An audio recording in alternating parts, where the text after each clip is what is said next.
Dans cette vidéo, je viens te partager une façon de faire qui va t'aider à faire pousser tes cheveux. Car faire pousser nos cheveux dépend des soins que nous faisons, mais cela aussi dépend du type de coiffure que nous utilisons, que nous portons au quotidien.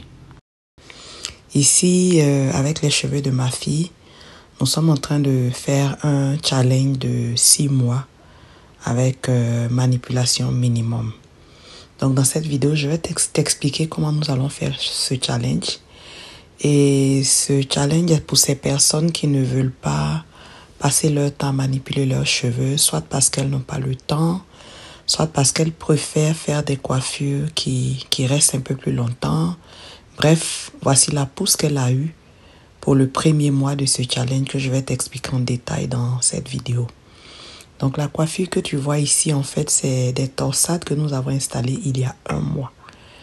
Donc, après avoir fait ces soins, nous avons installé ces mini twists, mini torsades, et nous avons utilisé un lait capillaire et de l'huile de coco pour son type de cheveux.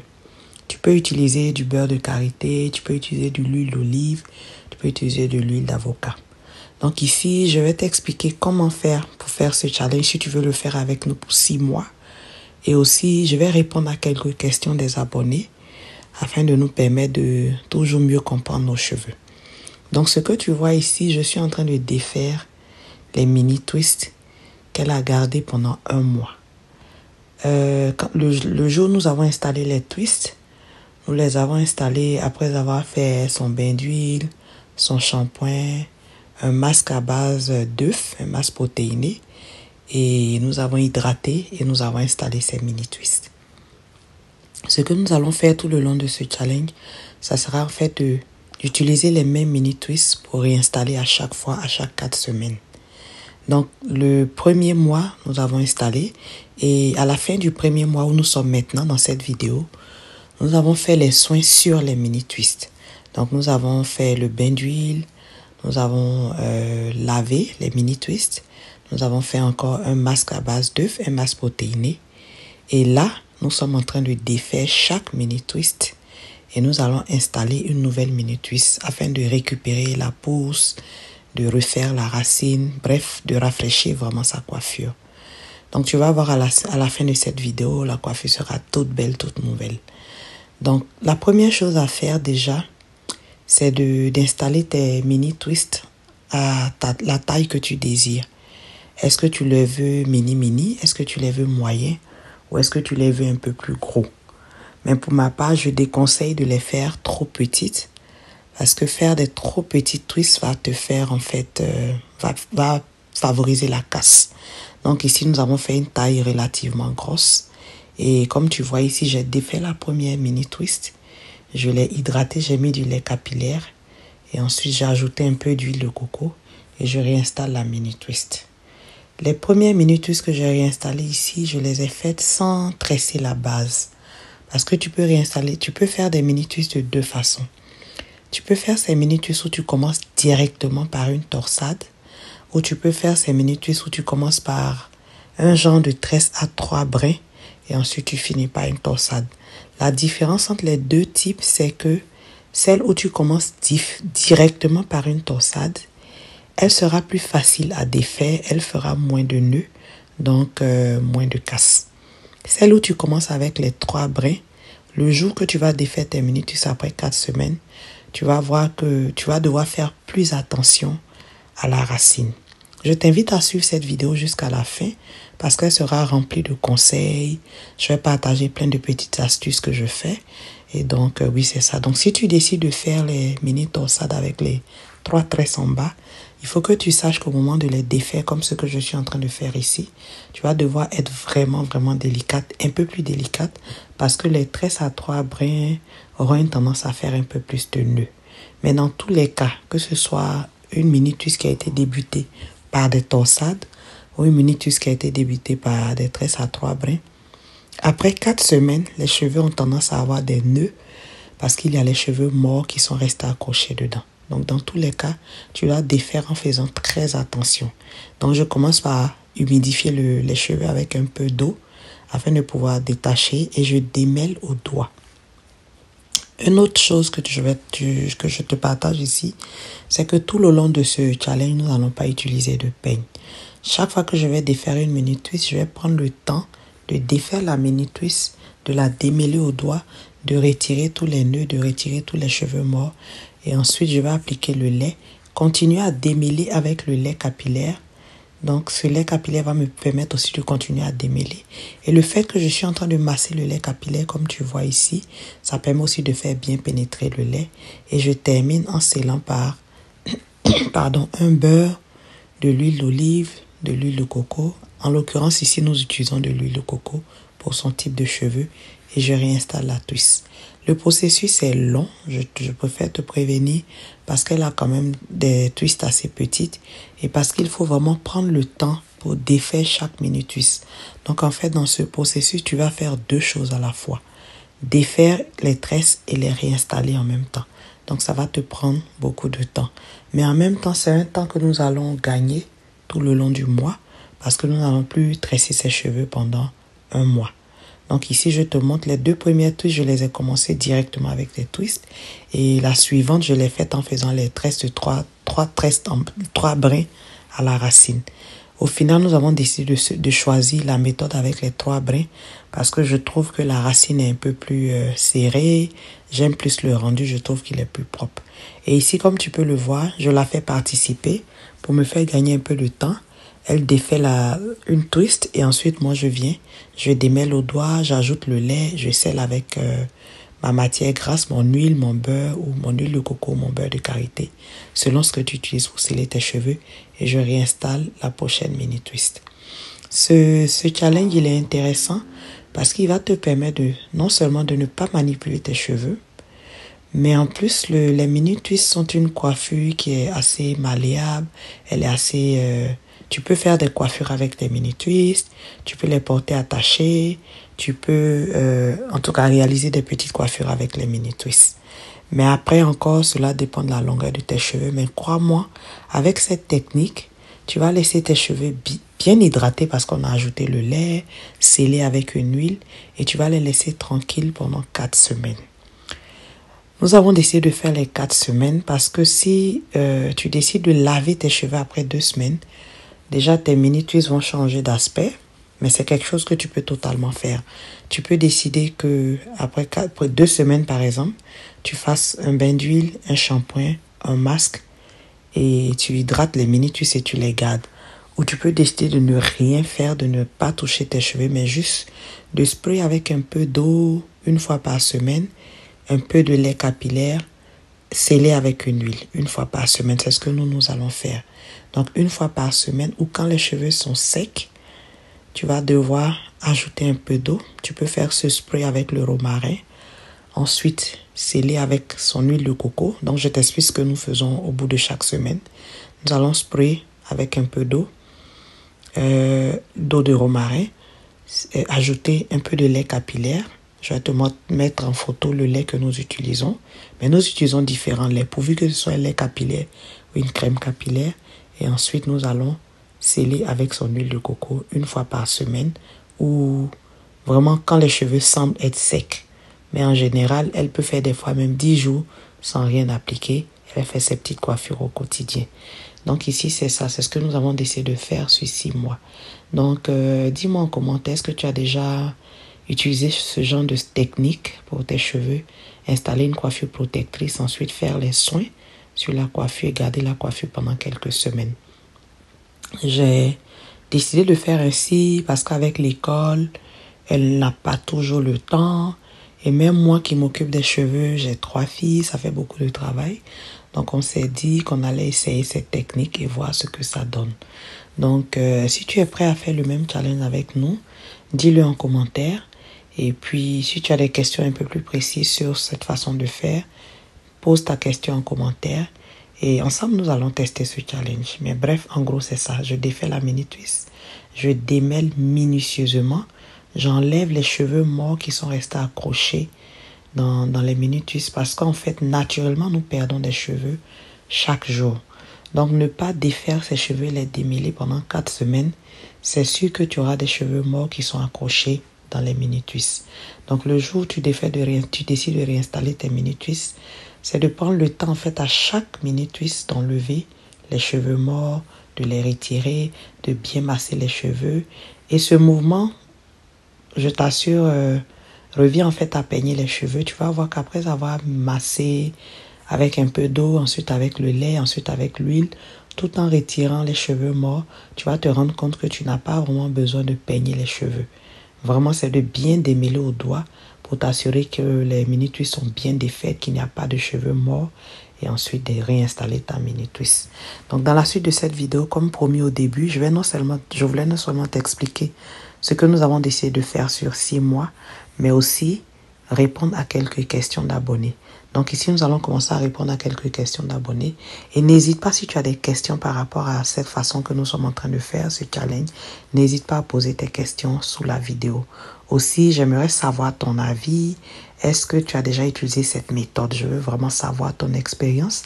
Nous aussi, nous voulons apprendre. S'il y a des choses qui fonctionnent bien, nous voulons apprendre. Si tu l'as utilisé, cette méthode, réinstaller les mêmes mini-twists, est-ce que c'est quelque chose que tu as déjà fait?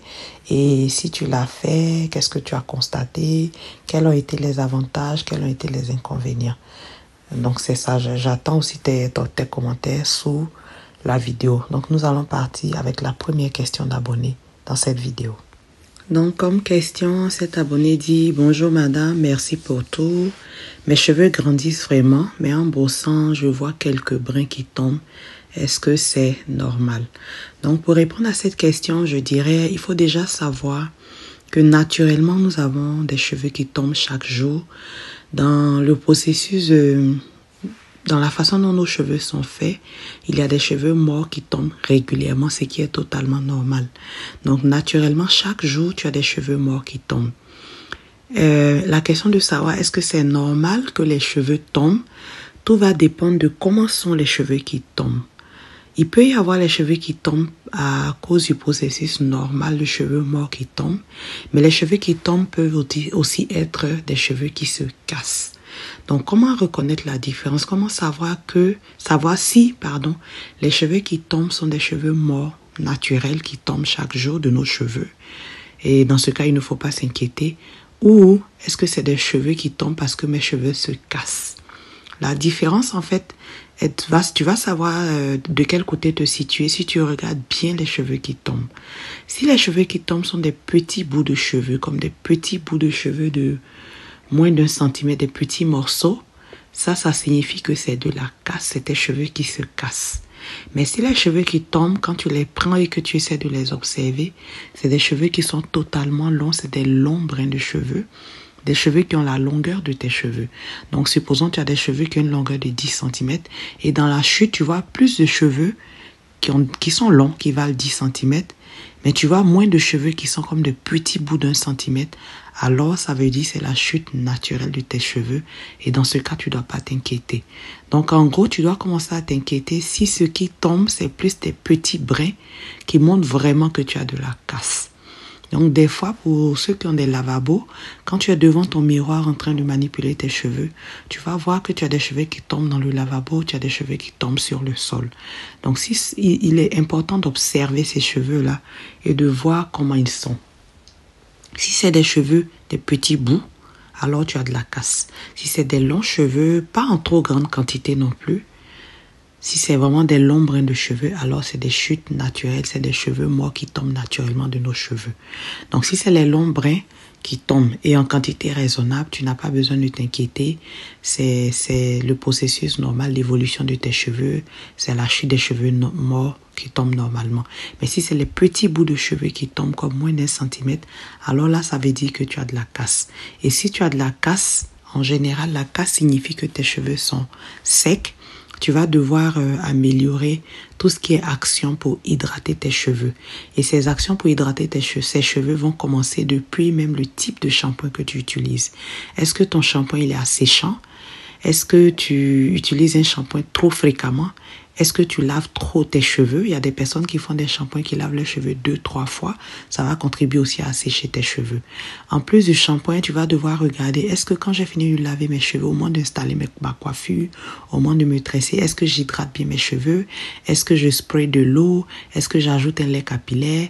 Est-ce que j'ajoute par exemple mon gel de gombo, mon gel de lin? Bref, est-ce que j'hydrate bien mes cheveux au moment de l'installation de ma coiffure? Si tu ne le fais pas bien, ça va aussi favoriser la casse. Donc bref, si tu as des petits cheveux dans le lavabo, c'est dit que tes cheveux se cassent. Et si tes cheveux se cassent, tu vas devoir régler la cause de pourquoi tes cheveux se cassent, la cause de pourquoi tes cheveux sont secs. Donc en gros, c'est ça. Pour répondre à cet abonné, les cheveux qui tombent ne sont pas toujours un problème. Ils deviennent un problème quand c'est des petits bouts de cheveux qui tombent et quand ça tombe en grande quantité. Là, c'est un problème que tu vas devoir chercher à résoudre. Pour t'aider aussi peut-être à avoir une bonne idée de ce que c'est que la casse normale, la chute normale de cheveux, les cheveux morts, la quantité que tu dois avoir. À la fin de cette vidéo, je vais te montrer la chute que nous avons eue au travers de ce processus. Elle a gardé les twists pendant 1 mois. Donc en gros, les cheveux morts qui devaient tomber chaque jour sont restés accrochés dans ses cheveux. Et à la fin de ce processus, on a essayé de rassembler tout ce qu'elle a perdu pour te montrer en fait à quoi ça doit ressembler une chute normale après 1 mois de coiffure sans démêler tes cheveux. Donc reste jusqu'à la fin de cette vidéo, je vais te montrer la quantité de cheveux que tu es supposé peut-être avoir quand tu fais ce challenge, pour ne pas non plus t'inquiéter quand tu vas avoir cette chute, parce que cette chute va résulter en fait du fait que tu n'as pas démêlé tes cheveux, tu les as pas touchés pendant 1 mois. Nous passons donc à la deuxième question d'abonné à laquelle nous allons répondre dans cette vidéo. Donc dans cette question, l'abonné dit: bonjour madame, aidez-moi avec les pellicules sèches. Donc cet abonné a des pellicules sèches, j'ai pas vraiment vu et je ne sais pas, j'ai un courriel sur ma chaîne. Des fois, il y a des questions pour lesquelles il est intéressant que je puisse avoir peut-être des photos pour mieux vous conseiller. Donc, n'hésitez pas non plus à m'envoyer un courriel à valentinbeauty@gmail.com avec des photos pour que je puisse aussi peut-être mieux vous aider. Mais en gros, si je m'en tiens juste à ce qu'elle a demandé ici, aidez-moi avec des pellicules sèches. Je suppose que cette personne a le cuir chevelu sec. En gros, les pellicules sèches peuvent être pour plusieurs raisons, parmi lesquelles je vais citer. D'abord, la première raison, est simplement parce que ton cuir chevelu est sec. Le cuir chevelu est une peau, il a besoin, le cuir chevelu d'être hydraté, de ne pas laisser juste comme ça. C'est une peau. Donc, imagine ta peau sur le corps qui ne reçoit pas de lait, qui ne reçoit pas d'huile, qui ne reçoit rien. Cette peau va sécher. Ou imagine cette peau qui est agressée à longueur de semaine par un shampoing qui est vraiment décapant, un shampoing qui est agressif. Cette peau va sécher. Donc, les pellicules sèches peuvent être dues simplement au cuir chevelu qui est de la peau qui a séché. Dans ce cas, tu vas devoir revoir le type de shampoing que tu utilises, la façon dont tu laves tes cheveux, est-ce que tu les agresses, est-ce que tu hydrates ton cuir chevelu. Donc, si la raison des pellicules sèches, c'est juste une cuir chevelu qui est sec, les solutions, ça sera de changer ton shampoing, d'hydrater ton cuir chevelu, de boire beaucoup d'eau. Le cuir chevelu avec les pellicules sèches peut être en deuxième cause, peuvent être dues à un genre de produit que tu utilises et ton cuir chevelu fait une réaction allergique. Quand le cuir chevelu réagit à un produit, il va créer un peu comme une forme d'eczéma qui va faire que tu auras des pellicules. Donc, si tu as des pellicules sèches, c'est peut-être parce que tu es en train d'utiliser peut-être un nouveau produit, un produit que ton cuir chevelu ne supporte pas et qui est en train de te faire une réaction allergique. Donc, c'est de voir est-ce que tu as utilisé un produit dernièrement, un nouveau lait, une préparation que tu as faite qui est un peu trop agressive pour ton cuir chevelu. C'est de vraiment regarder s'il y a eu un changement qui peut causer les pellicules sèches. Troisième raison qui peut causer des pellicules sèches, c'est est-ce que tu es en train de faire un eczéma du cuir chevelu. L'eczéma du cuir chevelu est une maladie du cuir chevelu qui va causer une sécheresse extrême qui va faire que ton cuir chevelu sera extrêmement sec. Et ce, quel que soit ce que tu vas faire, parce que le traitement de l'eczéma, c'est pas juste appliquer un lait l'air ou de mettre de l'eau ou d'appliquer une huile. Le traitement, c'est carrément un traitement médical. Donc, si tu es en train de faire un eczéma du cuir chevelu, la solution serait, oui, de faire aussi attention au type de shampoing que tu utilises, de comment tu appliques les produits sur ton cuir chevelu. Mais la meilleure solution sera de voir un dermatologue pour diagnostiquer l'eczéma du cuir chevelu et te donner le traitement qui, en général, est un traitement à base de corticoïdes afin de pouvoir régler ton problème de pellicule sèche. Donc, c'est ça. Les pellicules sèches, on va les régler en fonction de la cause. Donc, merci à cet abonné pour cette question qui, j'espère, va aider plusieurs personnes. Nous allons donc passer à une autre question. Donc, la prochaine question, l'abonné dit « Madame, s'il vous plaît, aidez-moi. Mes cheveux n'ont pas la même longueur sur la tête et en plus, ça se casse. » Donc, dans cette question, je peux voir en même temps, un peu comme la réponse de la question dans la question. Oui, si tes cheveux se cassent, il est donc normal que les cheveux n'aient pas la même longueur sur toute la tête.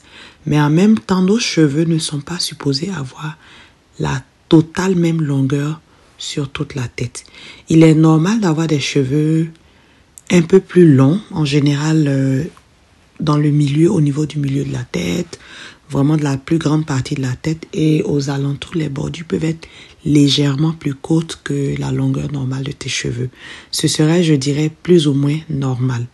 Mais si tu as une différence de longueur extrême, disons par exemple que tu as des zones de la tête où tu as 10 cm de cheveux et tu as des zones de la tête où tu as juste 1 ou 2 cm ou 3 cm de cheveux ou même 5 cm.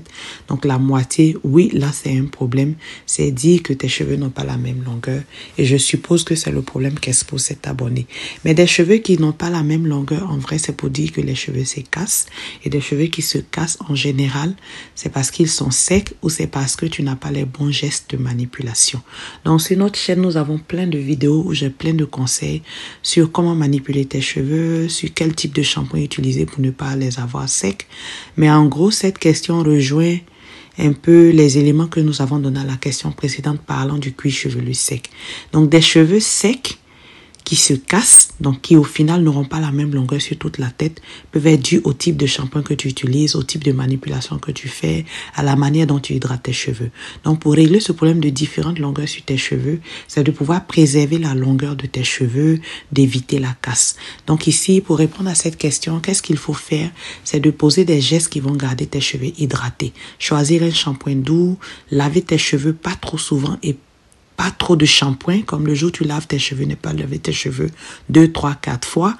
Et aussi de bien hydrater tes cheveux avant chaque coiffure protectrice. D'éviter également les rajouts qui sont un élément qui favorise la casse des cheveux, qui vont pousser tes cheveux à ne pas avoir la même longueur. Et c'est de faire des masques hydratants régulièrement. Chaque fois que tu laves tes cheveux, c'est de faire un bain d'huile, ensuite de faire un masque hydratant pour traiter le problème de cheveux secs. Donc en gros, pour avoir la même longueur, sensiblement la même longueur sur toute la tête, pour avoir une belle pousse, pour garder la longueur de tes cheveux qui poussent, c'est de vraiment régler le problème de la sécheresse des cheveux. Car nos cheveux crépus ont pour premier problème la sécheresse des cheveux. Donc en gros, n'ayant pas vu les cheveux de la personne, je pars avec ce qu'elle m'a dit.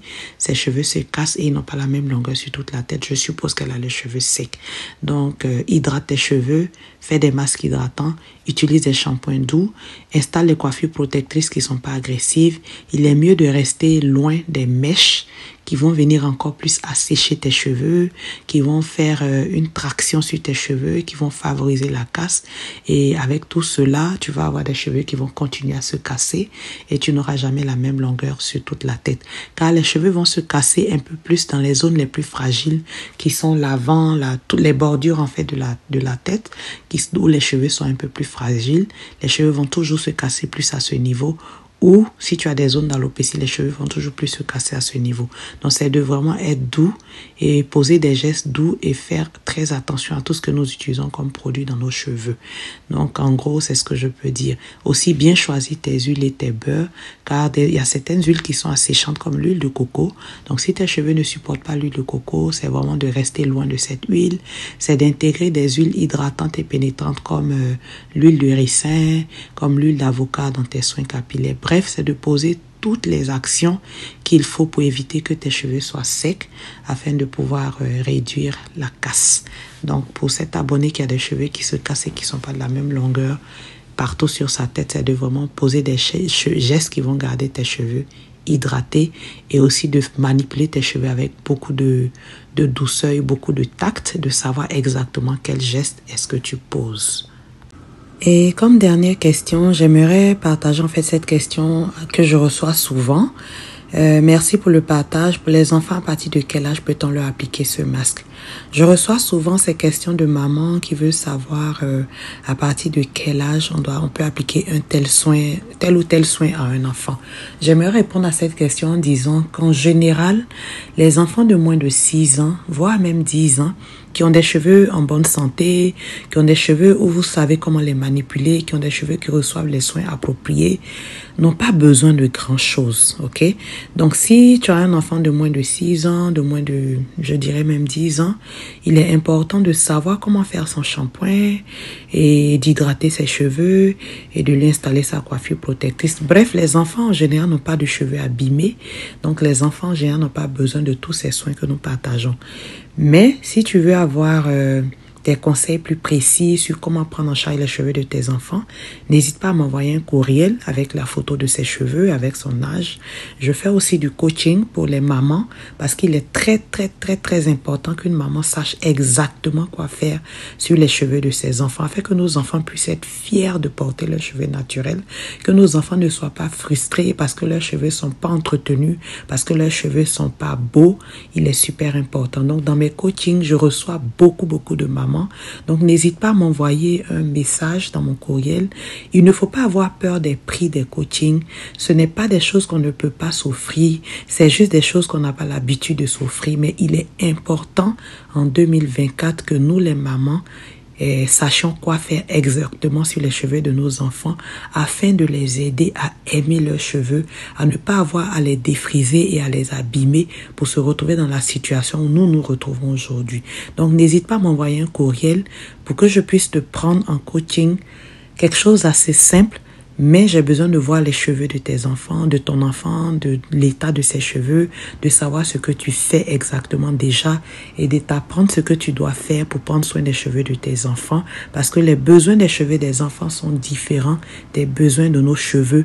Et les cheveux des enfants sont pour moi super importants parce que faire la bonne chose à un jeune âge va faire en sorte que ton enfant ne va pas se retrouver avec des cheveux abîmés. N'hésite pas à me contacter si tu as des questions, si tu as besoin d'un appui pour prendre soin des cheveux de ton enfant. Donc sur ce, je te dis merci d'avoir regardé cette vidéo jusqu'à la fin. Et voici notre coiffure protectrice installée, finie, que nous allons garder pour 4 semaines. Donc dis-moi en commentaire, est-ce que tu es prêt à faire ce challenge avec nous?